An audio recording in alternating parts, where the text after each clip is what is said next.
I want to ask us a question. Whom do we love the most? Is it parents, children, spouse?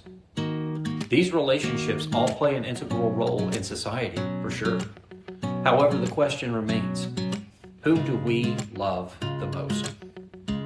This simple question has many implications. Who do I trust more? To whom am I willing to listen, or more willing to listen and to do what they say? Who has my heart? To whom does my ultimate allegiance lie? How we answer that question reveals more about us than we care to admit. I want to take the next few minutes to discuss this with you. Jesus says in Luke chapter 14, "Now great crowds accompanied him, and he turned and said to them, 'If anyone comes to me and does not hate his own father and mother and wife and children and brothers and sisters, yes, and even his own life, he cannot be my disciple. Whoever does not bear his own cross and come after me cannot be my disciple. For which of you, desiring to build a tower, does not first sit down and count the cost, whether he has enough to complete it?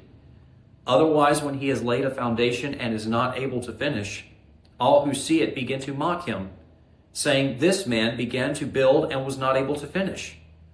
Or what king, going out to encounter another king in war, will not sit down first and deliberate whether he is able with 10,000 to meet him who comes against him with 20,000? And if not, while the other is yet a great way off, he sends a delegation and asks for terms of peace. So therefore, any one of you who does not renounce all that he has cannot be my disciple." The Lord himself makes it abundantly clear we cannot follow Jesus and love family more. Sure, our mothers and fathers are dear to us. Certainly our spouses are one flesh with us. Truly our children are our pride and joy. I have no doubt that our siblings are special in their own way.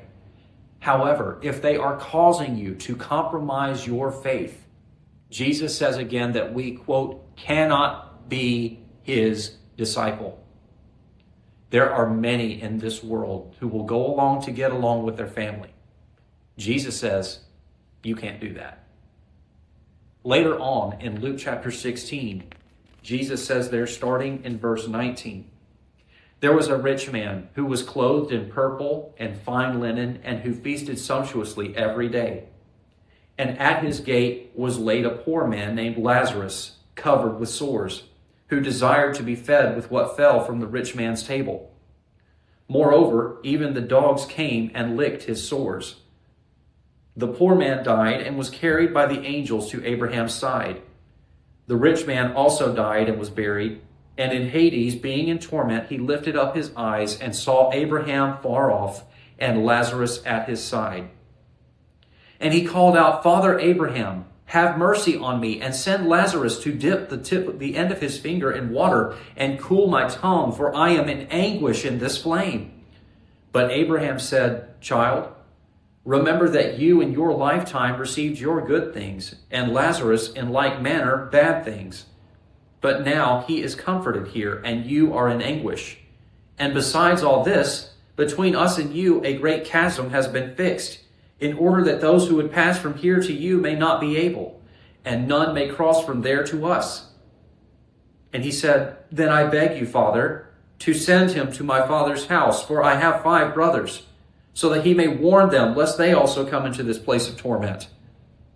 But Abraham said, 'They have Moses and the prophets. Let them hear them.' And he said, 'No, Father Abraham, but if someone goes to them from the dead, they will repent.' He said to him, 'If they do not hear Moses and the prophets, neither will they be convinced if someone should rise from the dead.'" We are right back to where we started. Whom do we love the most? If it's not Jesus, then these other relationships are nothing when all is said and done. The rich man shows he loved his riches more than God. His end is the same end for those who choose to love family more than the Lord. Think of your loved ones who have since departed from this life. If they could speak to you again, what would they tell you? The rich man wanted to warn his brothers about torment, but couldn't. What would convince you to follow Jesus and to love him the most? If the scriptures won't do it, if Christ's own resurrection won't do it, then nothing will convince you. If you are interested in learning more about Jesus, don't hesitate to reach out to us.